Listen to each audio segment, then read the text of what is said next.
The desert was silent, far too silent. The sun hung high above like a scorching eye, pouring liquid fire onto the endless sand.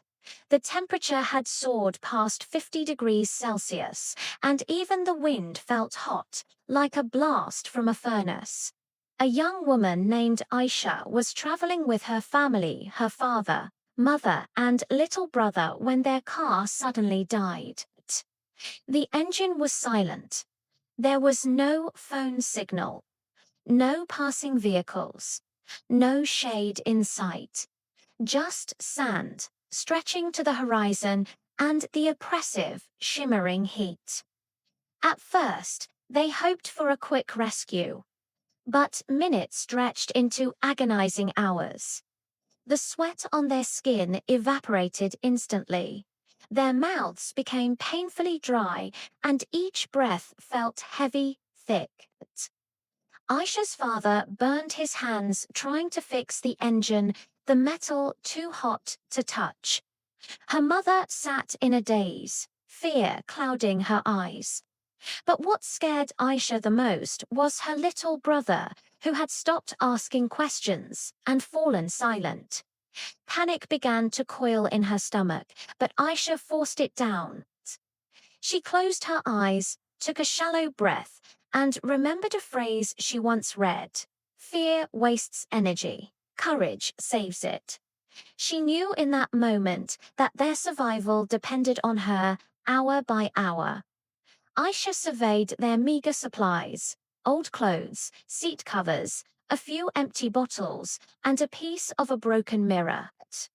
She quickly went to work, stuffing clothes into the window gaps to block the relentless sun.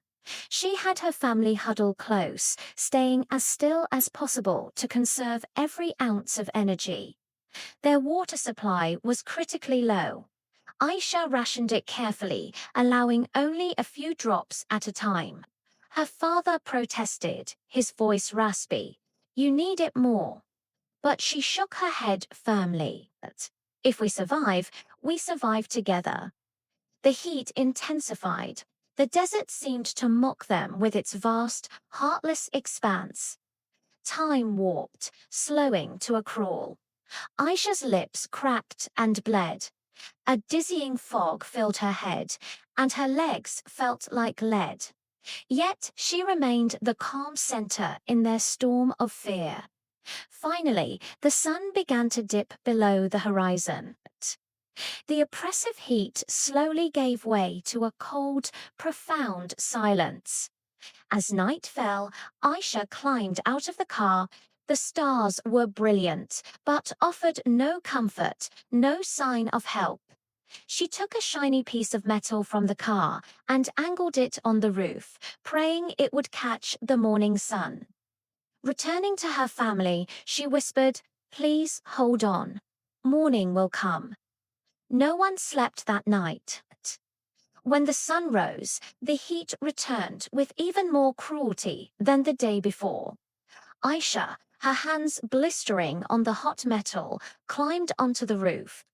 Her vision blurred, but she began to wave a piece of cloth, again and again. Minutes felt like an eternity. Nothing. Her arms burned with exhaustion. Her heart hammered against her ribs. She was on the verge of collapse.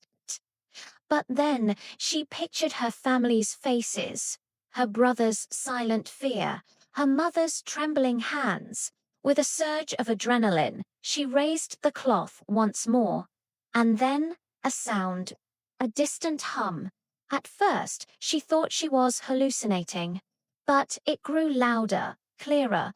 It was a helicopter. Aisha screamed with every last bit of strength she possessed, waving the cloth wildly. The sun glinted off the metal piece she had placed. The helicopter changed course.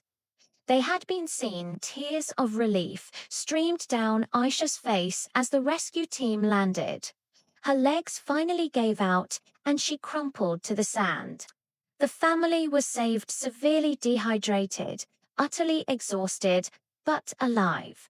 A rescuer looked at her with awe and said, "In this heat, Most don't make it. Your calm saved them, but Aisha didn't smile. She just looked at her family safe, breathing, alive. In the heart of the deadliest desert, it wasn't water or shade that saved them. It was courage that became their shelter. When everything is stacked against you, the courage you find within can still be the light that leads you home. Thanks for watching.